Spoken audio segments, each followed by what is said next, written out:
الله أكبر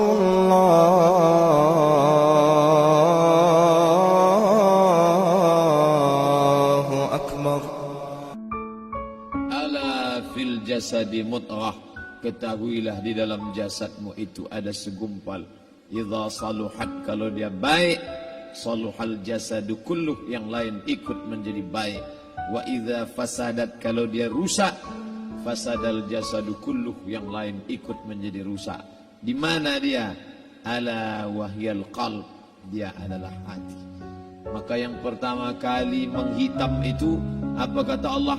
Kalla bal rana, ada satu titik hitam. Ala qulubihim, ada satu titik hitam di dalam hati mereka. Ketika satu titik dibiarkan berubah menjadi dua titik dibiarkan berubah menjadi 3 titik, 5 titik, 10, 100, 1000, maka dia pun menjadi hitam semuanya. Ketika hati sudah hitam, maka itulah azab di atas azab. Khatamallahu ala qulubihim.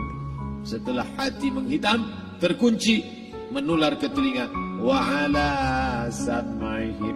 Setelah telinga, wa ala absarihim ghishawa. Padahal 3 itulah nanti yang akan ditanya di hadapan Allah. Inna sam'a wal basar wal fuad. Coba lihat, ketika akan ditanya, yang ditanya 3, tapi diawali dari telinga. Inna sam'a wal basar wal fuad, telinga, mata, hati. Tapi ketika terkunci, yang duluan dikunci hati. Khatamallahu ala qulubihim wa ala sam'ihim wa ala absarihim. Kalau hati sudah terkunci, telinga tersumbat, mata tertutup. Summum bukmun umyum. Summum bukmun umyum, peka, tuli, bisu, apapun tak lagi masuk ke telinga. Malam ini kita menyadarkan diri kita, terlebih lagi yang berceramah, jangan kau hanya sampai menyampaikan ayat saja. Hai Abdul Samad, apakah kau yang bicara itu hatimu sudah hidup? Senantiasa merasakan diri, aku orang paling hina, aku orang paling kotor, ditempelkan kening ke lantai di tempat yang diinjak tapak kaki, mengatakan bahwa aku bukan siapa-siapa. Malam ini Kepala Kanwil BPN Provinsi, Kabupaten, saya tak bisa membedakan mana yang kabupaten, mana yang kota, mana pegawai tinggi, mana pegawai rendah. Semuanya rata sama. Andai dibuat acara ini di kantor, mungkin saya sungkan melihat dari seragamnya, bajunya. Tapi malam ini semuanya sama. Andai tak disebut tadi Pak Kepala Kantor, Pak Kanwil, saya pun tak tahu mana Pak Kanwil dan tidak. Fotonya ganteng pula aslinya lagi daripada foto. Artinya apa? Bahwa kalau sudah masuk ke dalam masjid, ketika engkau merasa dirimu tinggi di atas, kau bukan apa-apa, karena yang paling tinggi di badanmu pun kau tempelkan. Tapi saat kau jatuh, rendah, down, stres, kau jangan merasa rendah, karena kau tegak berdiri di hadapan Allah. Kau angkat 2 tangan, Allahu Akbar. Di dalam diri ini disebut dia dengan qalb. Kenapa disebut qalb? Orang Arab menyebut qalb, qallaba, karena sifatnya berbolak-balik. Pada saat selesai salat, astaghfirullahalazim, tidak ada yang paling bersih, dia bersih. Tapi pada saat petang sore hari, yusbihu mu'minan, paginya putih, bersih, tak bernoda. Wa yumsi kafiran, petangnya hitam. Makanya dari pagi dibersihkan.